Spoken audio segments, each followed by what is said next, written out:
Matt, what's going on, brother? Welcome to Dad Edge Podcast. Hey, man, appreciate you having me on. Excited to be here. I'm excited. I tried to muster the motivation to do this show. It was pretty easy, though. I mean, like, after I knew we were talking and doing the interview, I was like, all right, I'm motivated. But you're in this space of motivation, and I've been in this space of personal development for a long time. We're talking to dads, so we hear it all the time. I just can't get motivated. Yeah, but before we get into motivation and all that good stuff, what was your childhood like? Man, my childhood was good, right? Like, there's no weird story. There's no bad blood. I had an amazing dad, amazing mom, amazing siblings. But the one thing that I would say kind of shaped me most was my dad was always willing to let me try things, weird ideas. He never trusted me with a lawnmower because it had something sharp on it, right? Because he figured I would hurt myself. But he would let me shovel driveways. He'd let me start businesses, and he would explain how businesses work. So much so that at 15, I started my first business, Explosive Entertainment, where I was DJing. All right, Sweet 16s, time to work. Played the drums and loved music, and just realized people will pay me to DJ. So started doing that, and then paid my way through school, started getting other people to DJ, and just learned this concept that, man, if you put the effort in, you can get an interesting, income out. And that's where I started. So I've always had that. At 15, the other thing that happened was I went to a youth program. That's a week-long program that I literally still go back to speak on. It's called Eagle University. It's for students 15 through 24. It's a 501c3 that we work with.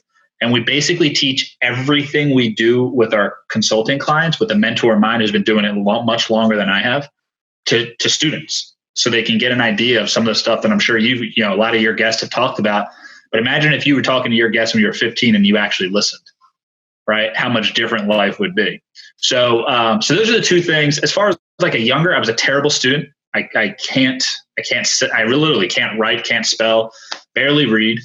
To this day, it's still my weakness. However, I have this grit because I've always had to adapt. I've always had to make my own way, to make it through things.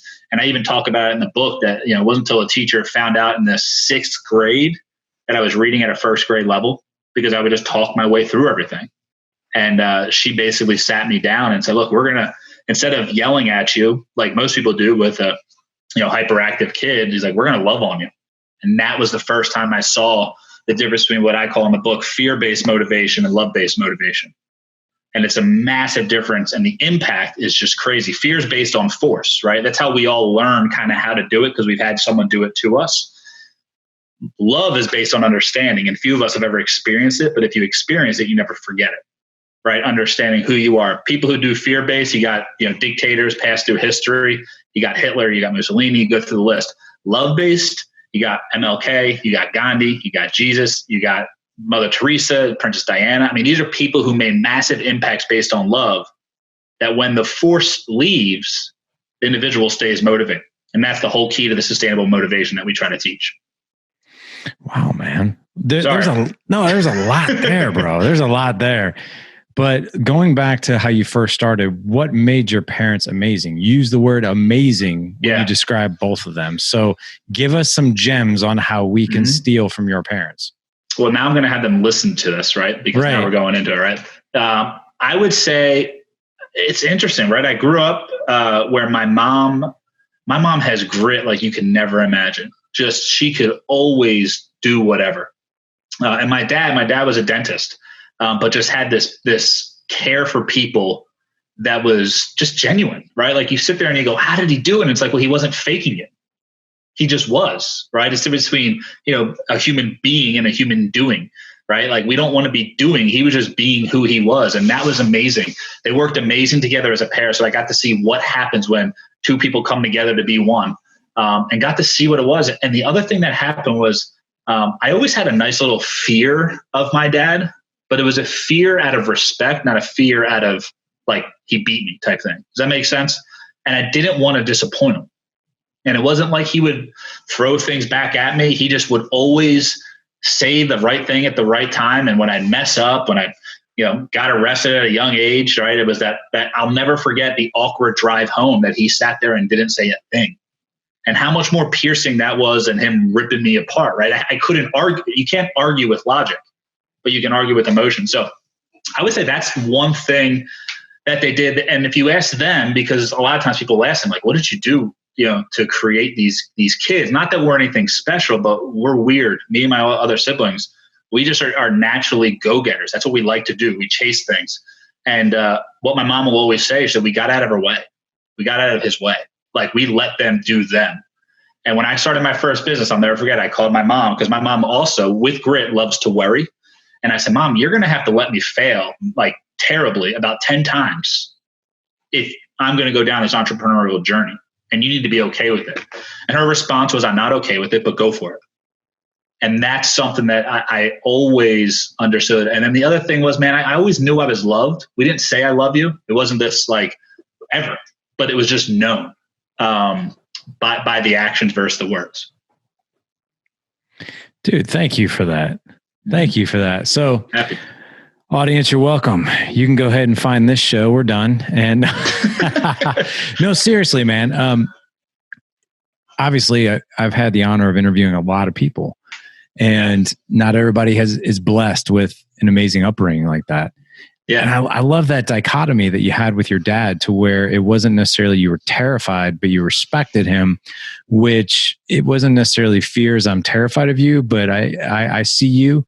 I respect you. I don't want to let you down. We've got a connection. And so, I mean, that's what I would definitely call, I think, a relationship with our fathers, and what we want as fathers with our kids. Yeah. And I never was afraid to go to him. Yeah. Right. Because that's the other thing you don't want as a dad. Like, I don't want my kids to ever worry about coming to me with something. Doesn't mean I'm always going to be nice, but I want them to be willing to come to me. And that was the thing. Maybe that's what it is, right? No one's ever asked that question, because normally it's like, I don't have an exciting story as a kid because it was good. So it doesn't usually come up. So it's interesting you asking that. But it's also the fact that it's just, I could always count on my parents. Oh, the other thing that they did, which is very important, I didn't realize it, was they never made fun of us. We were never the butt of their jokes, which I've seen a lot of parents do. Like, they joke about it. Their kid's playing baseball and they strike out, and they're sitting there going, oh, there goes Johnny, he struck out again. My parents never did that. They weren't babying us by any means. When we lost, we lost. When we messed up, and they told us, but we were never the butt of their joke. And he always used to tell me that, and I never got it until I got older and saw other people doing that, either to their kids or just the younger kids. And it's, the kid laughs about it and it's funny, and that's just how our relationship is. And I'm telling you, man, it is so detrimental to that individual at that young age that we never did it. And now you're popping all these other things in my head. The other thing he brought up was I would always say, you got to trust me. And he'd always look at me going, no, I don't. Like, you're my son. I don't have to trust you. Matter of fact, I probably never will. Like, I'll love you. I will always be here for you, but trust is not part of this. Like, I don't need to trust you. And that was something interesting. And they would always say, Mom, I'm not your friend. I just remember, why can't you just be like a friend? He's like, that's not my job. But being a dad, there's a very specific role that we need to have to provide and protect and to prepare. That's like my 3 things that I want to do for my kids, which he did for me. So provide, protect, and prepare. And I think that's something that most dads, if you could figure, what is it that you want to do for your kids? And then how do you do it every single day? Makes it a lot easier and a lot more fun to be a dad. I agree with you. I think it's a huge miss to try to be your kid's friend, and we're very clear around here on that one too. We've got a connection, we've got a good relationship. We're close, but I'm not your friend. Yeah. I mean, hey, we're going to work out. I'll be your workout buddy. Yeah. But I'm here to lead you, guide you, and also provide discipline and structure. Yeah. Right. 100%. And not to allow you to do things, that are going to bring you or others harm. Yeah. But I also want to reflect on and acknowledge your mom, right? Who I think that's one of the best gifts you can give your kid, is allow them the opportunity to fail and learn, right? In our house, we have this, we have a saying of fail fast. Yeah. Fail fast, learn fast. Because and you see it all the time, right? In Little League and all, like, oh my God, Tommy, don't strike out, right? And you're like, who are you afraid of, yourself or this kid? Yeah. And don't get me wrong, man. Like, I'm not preaching from the pulpit here, because my first 2 boys, especially like wrestling, because I wrestled in high school, Well, I tried to wrestle. I know a lot. I know a lot of what the ceilings look like in other gymnasiums. I'm the same way, man. Yeah. I can tell you all the middle school gymnasiums in our entire district. Right. I was there quick and for a while. Yeah. And when my kids were in that sport, I was very passionate about it, and I didn't want them to lose because I remember how horrible it felt to lose. And it actually took my dad to kind of teach me, like, hey, like this is not life or death. It's life lessons. It's learning. Cheer them on. Don't go crazy. He's like, your job is to enjoy, whether they win or lose, right? So like, and that's when I really got it. And now, like, especially with my younger two, we don't say a word in the stands. Awesome. Like, we don't say a word. We just, and when they get back in the car, we reflect upon not the result, but the work ethic. Like, you worked hard, It's a journey. It's the journey, yeah. But anyway, enough about that. Let's get to what does your family look like today? So what's Matt's immediate family look like? Yeah, so it's me. It's my wife, Maria. We live in St. Louis. We just recently relocated. My daughter, Natalie. Natalie's 3, and Zach is he's about 2. I feel like moms get the months down, and dads are like between 1.5 years and 2. You're kind of almost 2. So he turns 2 in December. And that's our crew. And we got a dog, and that's it. One of the things that makes it interesting, Natalie's got a very rare genetic disorder. She's, as of right now, the 19th person ever to have this specific genetic mutation, which isn't allowing her to really do much as far as put pressure on any part of her body. So walking, crawling, moving, it's just not something she's doing right now. At 3, and we're starting to learn how to deal with wheelchairs and how we're going to modify the house and all that stuff. So it's an interesting journey that we didn't expect to go on. But man, it's a blessing every single day and this is something that just recently came up. My wife and I were talking about, there's difference between, worldly, issues and hardships we deal with, which are usually caused by us. And then there's like true suffering. Right? Suffering in a sense that has nothing to do with us. And that's Natalie. Like, we didn't do anything for her to get this genetic print. But still, our entire lives shifted when we had her, and as we've developed with her and grew through her, and we'll adapt with her. But man, she's one of my favorite people on the planet. I love every second I get with her. Every second I get with Zach, every second I get with Maria. And it's just a pleasure to have a family that you like to come home to. But the biggest key is it's not by accident. I mean, we work on it hard. We have a podcast that we do where we solve our weekly issues live, just to tell people that, look, we're all messed up, right? Like you said, preaching from the pulpits, no one wants to hear that. You want to come to my house, you'll see flames, you'll see fire, you'll see all the craziness that is in a life. However, we come back together, we come back centered, and we're always intentional with everything we do. Man. And so going back to the condition that your daughter has, 19 people, like 19 known cases? Right. Like, there's no term for what she has. It's just the gene. Okay. DYRXOD1 is what she has. Like, it's just a specific gene. And the way Maria gave her recessive gene and I gave my recessive gene, they were the only options they had. So they came together, and this is what happened. 1 out of 600 billion chances. And this is the one that came out. So someone call that a curse. Someone call that a blessing.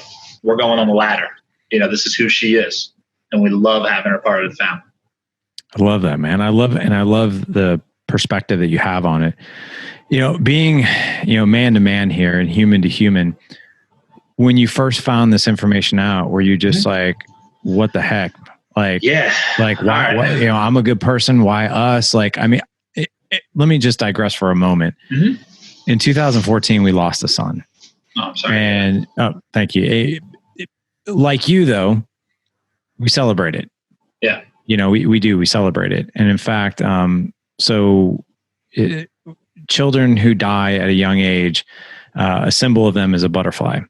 Gotcha. And so it's crazy because this summer with COVID, what happened was we decided, instead of going on a family vacation like we usually do to Florida, we decided to do 12 adventures every Wednesday for 3 months, go to a place we've never been, do something we've never done.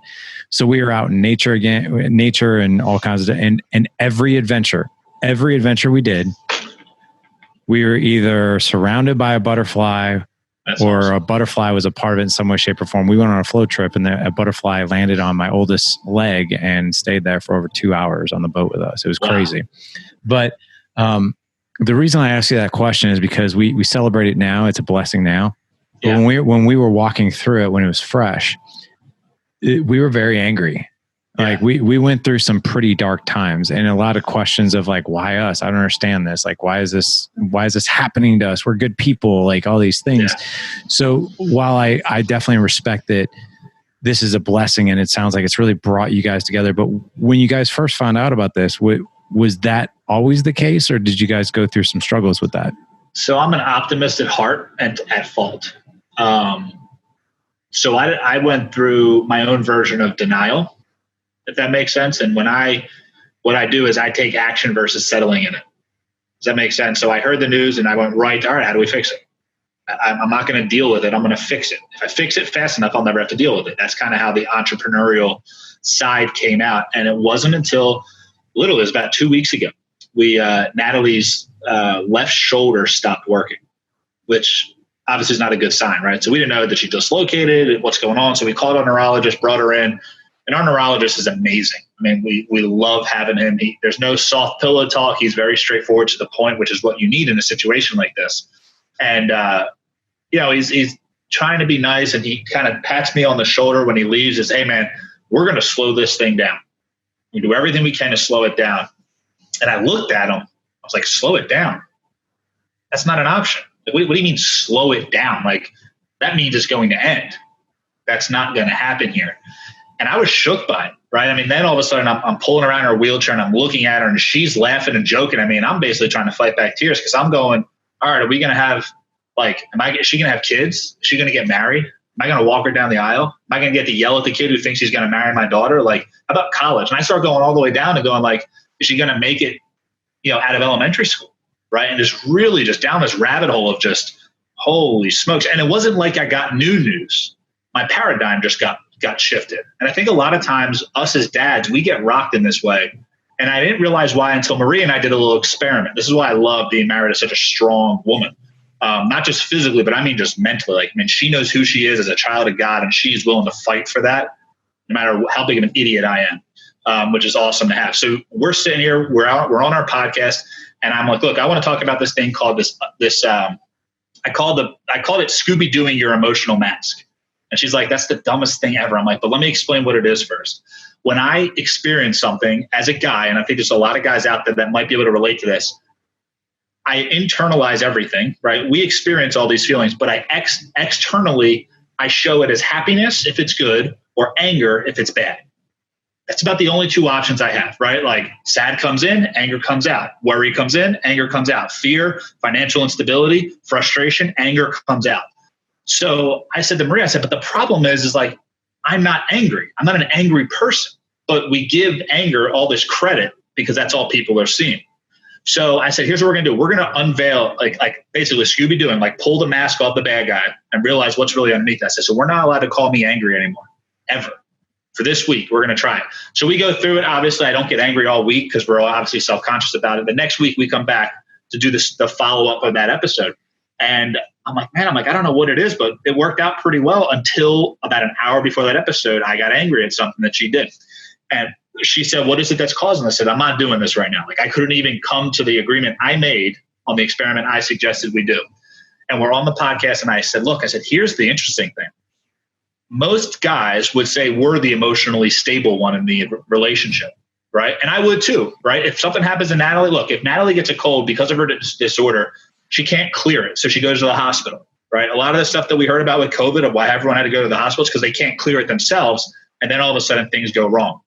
So when Natalie's got to get medevac, I'm on the helicopter, right? Natalie's got to get in the ambulance, I'm on the ambulance. Now, look, she's 3. The fact that we have this many different scenarios that I've had to do this is tough. And I was talking with Maria on this podcast, and I said, I just realized something. I'm not emotionally stable. I emotionally suppress.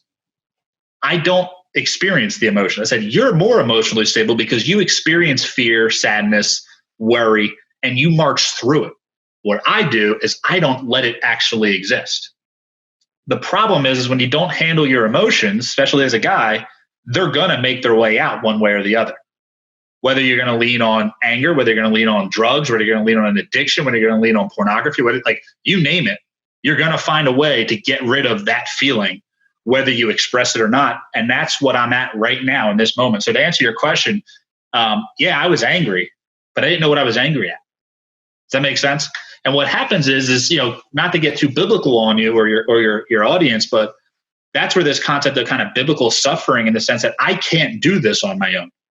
I know that there's no way I can make through what I'm going to have to deal with Natalie by myself. Not only that, but I need to show Maria, my partner, that I'm just as emotionally torn up about this as she is.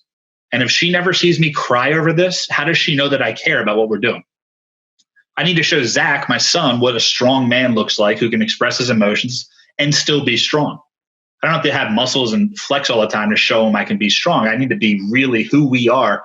And then finally, Natalie. Natalie's going to be asking, depending how old she gets, when this thing gets wherever it's going to get, obviously we're praying that it doesn't do anything and we don't have to have these conversations, but I guarantee you there's going to be bad conversations I have to have with her. As far as, why is this happening to me? What's next? I'm scared, right? And just even think of those make my stomach just cramp up. But if I can't figure out how to process my own emotions, how can I possibly lead the 3 people I need to lead through this journey that we need to go through? That's not an option, right? Giving up is not an option in order to have a successful blessing, like you said, on the other side. You're an amazing individual.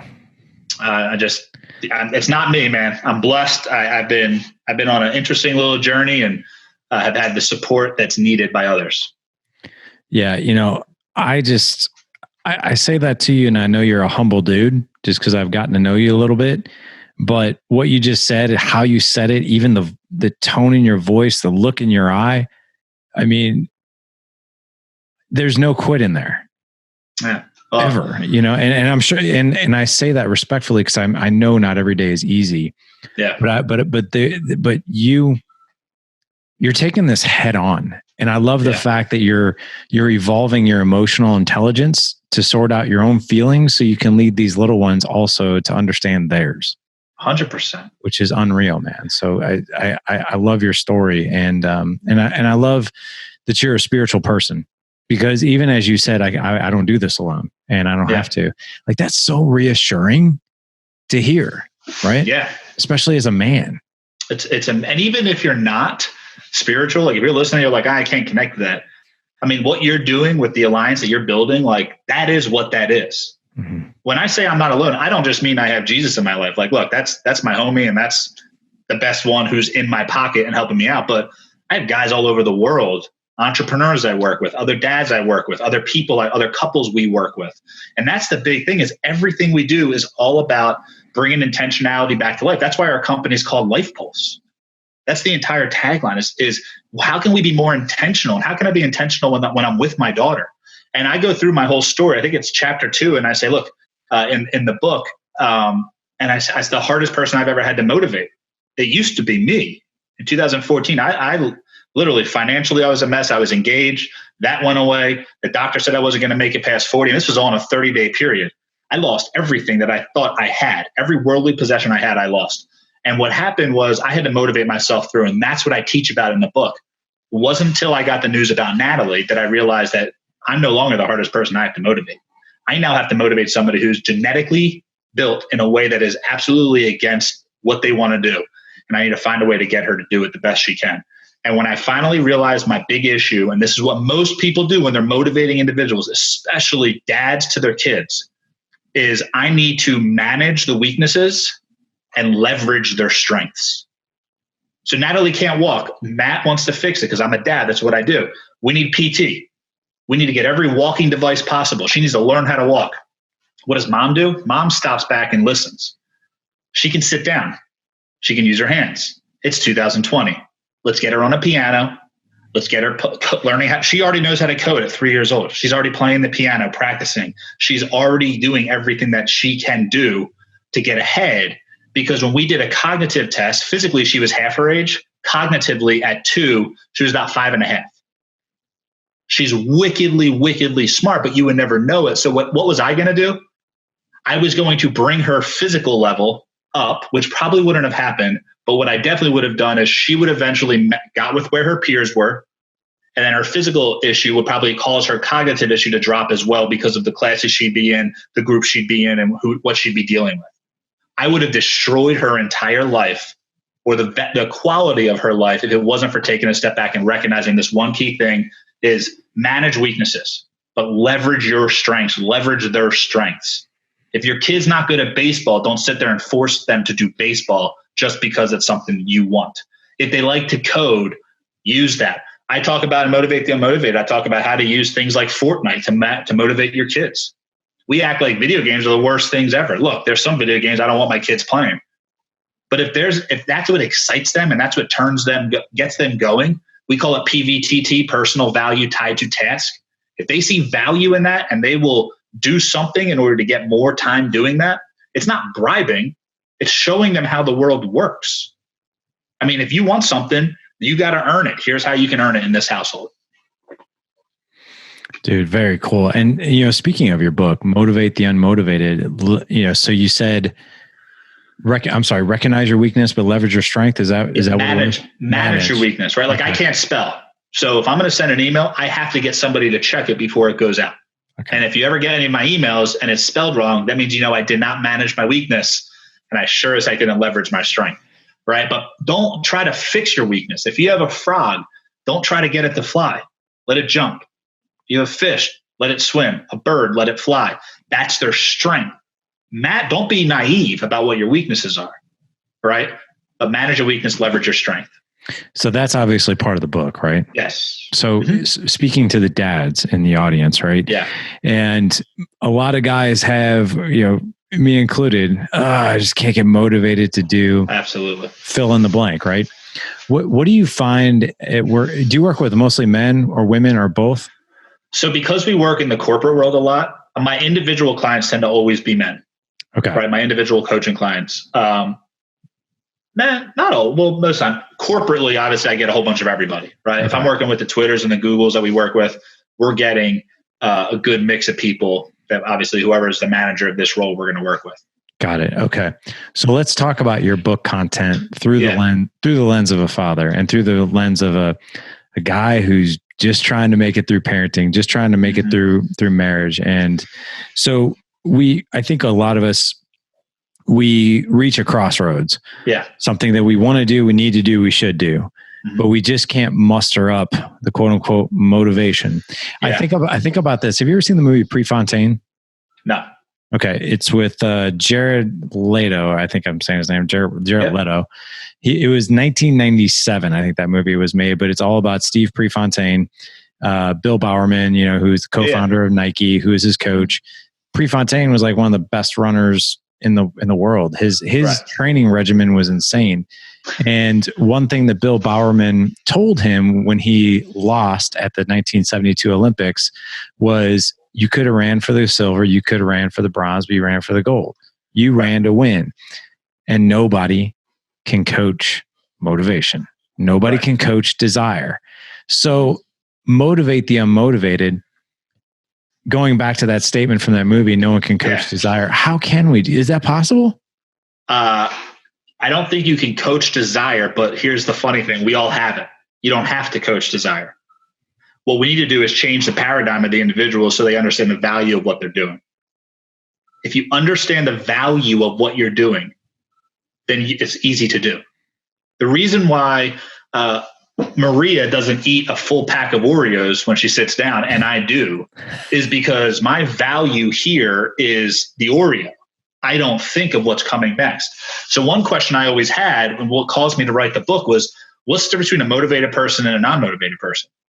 And what I realized was, after doing a bunch of interviews and working with a lot of clients, is being motivated is not a character trait, it's a state of mind. And if it's a state of mind, I mean, look at the people you've had on and how they talked about how they can change the state of mind. They need to keep their mind over matter, 40% rule, all the stuff that the SEALs teach with some of your past guests. It's all mental. Motivation is all mental. So how do you get yourself over that hump? That's the hardest part. So here's what we do. There's two things we do. Force yourself to live a life of intentionality. How do we do that? We use our planning system that we call the LP. It's a 9-part system There are 9 questions that we ask ourselves every single morning. And as a dad, it hits the 4 vital signs of fulfillment. And I know you guys have something like this, Larry, but ours is, it's your internal. How are you growing your mind, your spirit, whatever you want to call it? It's relational. How are you growing the connections in your life? It's physical. How are you growing your body? And then it's professional. How are you growing your career? And we work with individuals to make sure, not that we're putting an equal amount of time towards all of them, but that we're putting enough effort towards them. And what I found is that when you balance your life properly, it's actually fairly easy to walk through life. It's when your life's out of whack. And it's a constant battle, right? You're never going to be perfectly balanced. You get to just walk. You're always going to be touching stuff here. It's like spinning plates on sticks, right? You're always going to have to keep the plate spinning. But when you're a dad and it comes to, man, I'm just not motivated to do it, it's because it's not valuable enough for you. So when you're in this unmotivated state of mind, we call this the motivational synapse. When you're motivated, you can connect your actions with your outcomes, right? And they feed off of each other. So I take this action, I get this outcome. I know that, therefore, I'm going to do this. I know that if I make these sales calls, I'm going to make this money. Therefore, that action makes sense. I know that if I'm going to work out, I'm going to look better when I get older. I'm going to feel better when I get older. Now you can feed off them and actually stay motivated.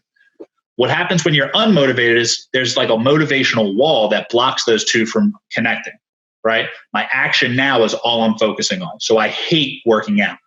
My action now is all I'm focusing on. So making these calls is just boring. It's mundane. It's stupid. There's no outcome over here that's energizing me and working back and forth. So the question is how do you find that, right? It's easy to tell you that's what you should do. We do 2 things. The first thing we do is we found that everyone has one of 3 what we call motivational catalysts. See, motivation's like a fire. It's like a match where, matter of fact, instead of a match, think of it as like a pilot light in your furnace or your fireplace. If it's managed properly, all you do is just turn it up and turn it down on a dial. If it's not managed properly, you'll blow your house up. So how do you manage it properly is you be intentional about it. We have these motivational catalysts. The first is freedom. These are all in the book, obviously, but freedom, acknowledgement, connectivity, and support. Freedom are people who just want to live the life they want to live. And we teach this to companies, we teach this to organizations, we teach this to individuals.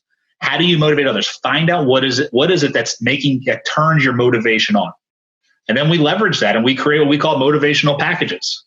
So if it's freedom, how are we going to leverage that to keep motivation alive, keep that action and outcome connected with each other so that taking the steps now makes sense for what we're trying to get later? And we walk through this whole program. We call it motivation management. That's the program we put people through. And we walk them through and say, here's what we need to do. How do we trigger that? Once they go through motivation management, the other program we offer is called the 90-day goal rush. And I think this is what more dads would benefit from than look, if you're managing people, and motivation management makes a ton of sense. But the 90-day goal rush, which is also talked about in this book, is where we take you and we show you how to break down whatever you want out of the next 15 years, all the way down to the next 90 days. And what action should we be taking on a monthly and a weekly? And then finally, what we call a push task. And the push task is the most important one because I truly feel the hardest day of any goal and the most important day of any goal is not the day you start. It's not the day you finish. It's the first day you're not perfect, right? Think about it. When we, all of a sudden we're going to get healthy again, right? I know, right? Eating like going straight vegetarian, straight clean. The first few days are great. And you've done this a couple of times now, but usually it's like that first time you accidentally drive through Chick-fil-A and you grab a kid's chicken nugget. And what everyone tends to do is they're like, oh, well, throw it in the air. I'm done, right? Let me get a whole nother, grab another 8-pack of the nuggets. Let's have fun with it. Versus the logical thing is to get back on the horse, right? Just stop. If I said, I already told you the Oreos, I'm not joking. If you give me Oreos, I will eat a whole sleeve. I mean, it's like a drug, but I don't need to. Once I catch myself, I can stop myself. And the way you do is get back on the horse. That's what the push task does. So we walk you through monthly, weekly push task. And those are the steps we want to take. And we live every single day with action, but we plan every single week as a chunk. So by planning those 7 days allows you to function and actually travel through life the way you want with the structure you need and the flexibility you need to live the life you need to live. This is so timely and it's perfect for our audience because I say this a lot, but men are full throttle or no throttle, right? Yeah. We're either not going to do something or we're going to go all in. And the first moment that we lose momentum throw in the towel. I was just on a coaching call today with a client who was talking to me about it. It was the vices of, one was porn, one was eating right, and one was exercise. Yeah. And he's like, man, I get going for like 2 weeks, and then I go out and I have beer and chicken wings, and then it leads into 5 days of absolute chaos, right? But yeah, you're right. I mean, let's talk about this for a minute. Mm-hmm. A guy, let's just say he's, so like right now we're doing 75 hard, right? No alcohol, all these other things we're supposed to be doing. We had a few guys. We have 96 guys in our community who are all doing this challenge together. We saw one guy, we see guys like, I ended up having a beer. Now the rules is you have to start over.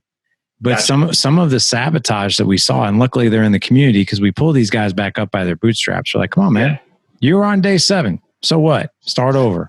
Right. Were 7 days really wasted? No, right. It was 7 days of a great run.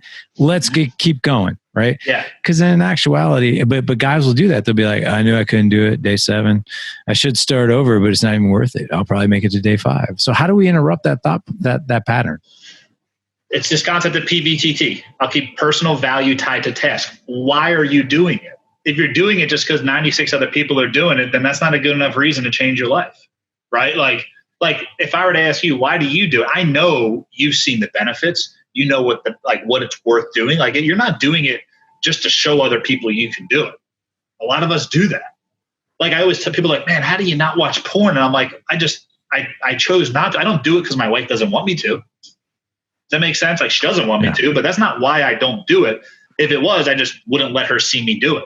Does that make sense? Like, there's a way to get around that. And that's why you need to have actual value and recognize the actions you're taking, right? Like, and now the other thing is in a situation like this, like, oh man, I'm on day 7. I got to start over. It's like, great. Why are we doing this? We're not doing this so you can get a trophy at the end. Life's not made up of trophies. It's made up of the journey that we get to have. And that's what's so important. So the mindset of like falling off the wagon and just throwing it on, calling it quits. I tell people this. I say, look, when you catch yourself, instead of feeling shameful, which porn's a great example, I think, for guys, is all of a sudden like, I'm not going to watch porn. And they catch themselves like, I'm already down the rabbit hole. Might as well click, right? And then I'll stop next time. And I always tell people, I say, look, the second you realize what you're doing is wrong, just be grateful that you caught yourself. So you just, instead of like, one of the things we do is obviously it's not new, but it's gratitude, right? And gratitude reveals growth. I truly feel that. If you're in a grateful state, you will always see growth and an opportunity. And that's one of the reasons why when we do our planner, we have this whole concept that we call reverse planning, where we plan what we want out of life, then we plan what we need to do, and then we only do what is important. That's the flow of the planner that we have. Otherwise, we just knock off check boxes that everyone else has. So why are you doing this 75-day challenge? Okay, well, here's the reason why. Was because, you know what? I'm 20 pounds overweight. I look like garbage. I don't like what I see when I look at it. I don't think my wife likes what she sees, right? It doesn't matter what the cause is. That's the reasoning behind it. We've heard it in the terms of, know your why and focus on your why. But in reality, it's beyond your why. It's even more than that. It's what's the value to you in taking this action? And people are sitting there going, so you got to bribe people? I said, no. I said, but you have to make it worth their time. It's difference between bribing, and that's basically when I'm bribing someone, I'm having them do something against what they want to do, and I'm giving them something that they're willing to kind of sacrifice what they're doing for me. That's not what I'm doing. We have a chapter in the book that says there's a big difference between manipulating and enlightening. Like this book I teach you, if you want to be a bad person with it, you can, and I hope you don't buy my book if you're looking to get people to do what you want, because the whole concept behind motivating the unmotivated is helping you get what you want through helping others get what they want. And if you help people get what they want, right? And you hear Jim Rohn's always saying this, right? The more you help others get what they want, the more you'll get what you want. Zig Ziglar also said, all these guys have always said this. What we do is we take the what behind everything you should do. And in those two programs, the 90-day goal rush and the motivation management, we give you the how on how to actually do it from a logical step-by-step placement, so that when your emotions get in and you don't know how to process it, and when you sit there and go, why is it worth it for me to do this? I have a logical reference that I can go back on the weeks that I've done this right, and I can make sure this is worth my time. I think that's probably one of the most powerful know your why that I've heard yet on the podcast. My wife and I were actually having this. Yeah, my wife and I were actually having this discussion. As this show is recorded, I've completed the 75 hard, even though as we recorded, I'm on day 39. My wife and I, we try to have a date night every other week. I don't drink a lot, but when we go out to dinner, I'll have a couple drinks. And it's kind of like our thing. Like we're like, oh, she gets her drink, I get mine. Like it's kind of cool. And for the past, almost 40 days, like, no alcohol. Yeah. And this past week, I was really tested because it was a beautiful night outside. We sat outside at this restaurant. My wife got this drink, and she's like, she goes, "What if I told you could have a drink?" I would be like, "I would tell you I'm not having a drink." Like, and she's like, and I was like, "But I'll tell you, this is probably the hardest night I've had yet." And she looked at me. She looked at me, and she'll never tempt me to go. She'll never get in my way. When it comes to like, if I've got my sights set on something, she won't be like, "Oh, come on, you can do it." Like she'll be like, "No, you're doing this." But my wife was like, "If it's that hard, why are you doing it? Like, why are you doing it?" And for a moment, I was like, I don't really know this time because it's the second time I've done it. Yeah. But then I was like, no, I know. I was like, because I feel I need to test myself every now and again. And that's what it is. So like Maria one time told me I had no physical goals, so I ran an Ironman. That was the only reason I did it, right? Like, this is how crazy we get when we get into this mode. I signed up. I didn't know what I was signing up for. I didn't have a pair of running shoes. I didn't have a bike. I had like a Hurley swimsuit, right? I didn't have anything to wear to do this thing. And I called a coach and did an Ironman 3 months later. And that is where the craziness comes in. But again, why did I do it? I did it not just to prove her wrong, but I wanted to prove myself. Like, it's okay to test yourself, but know why you're doing it. And if it's to test yourself, that moment right there is a blessing. It's not a challenge. Are you talking about full on Ironman, like the full thing? It was a crazy idea. Yeah. 3 months. I mean, basically, I think it was like January. I decided to do it in September. January, I decided to do it. And then you don't train for more than 3 months for an Ironman. So you kind of are doing some slow stuff because you don't want to hurt yourself, right? If you train too much, you get overtrain. And in September, did the Chattanooga Ironman, full Ironman. 2.5 miles, 116 miles on the bike, and then 26.2 miles on my feet. And it was a very, very tough experience, but it was good. Finished it, got my medal, and I sold my bike the next day. I'll never do it again. Don't forget the point too, right? So exactly. Absolutely. Dude, Matt, this has been awesome, man. I know we're up against the clock. You've got a coaching client, so do I. But man, this has been extremely enlightening, and we went in directions, and out of 600 episodes, we haven't gone in this direction, so I appreciate that. But cool. I want to give you some time here at the end.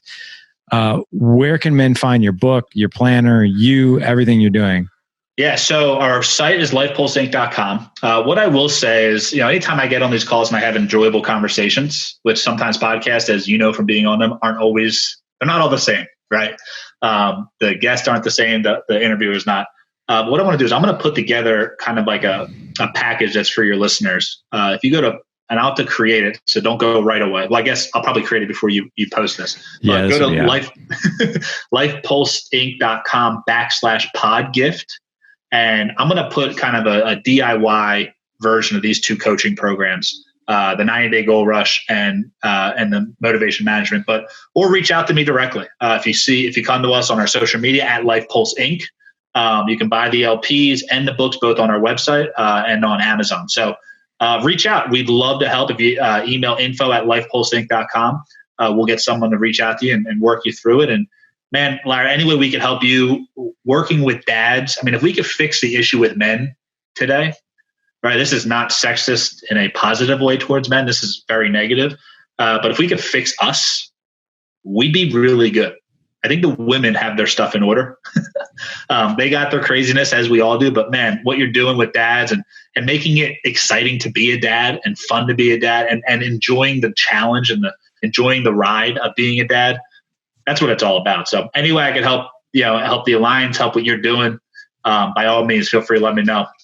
I appreciate it. Appreciate what you're doing. Brother, I appreciate you back. Thanks for coming on, inspiring us, teaching us some new gems. Guys, you won't have to worry about memorizing Matt's link or anything else. We're going to have all his social media, his website, and even his gift. All you have to do is go to gooddadproject.com/289 for this show. Again, gooddadproject.com/289. Matt, thank you so much, my man. Appreciate it, man. Have a good one. You bet. Gentlemen, go out and live legendary because legacy is forever. Take care.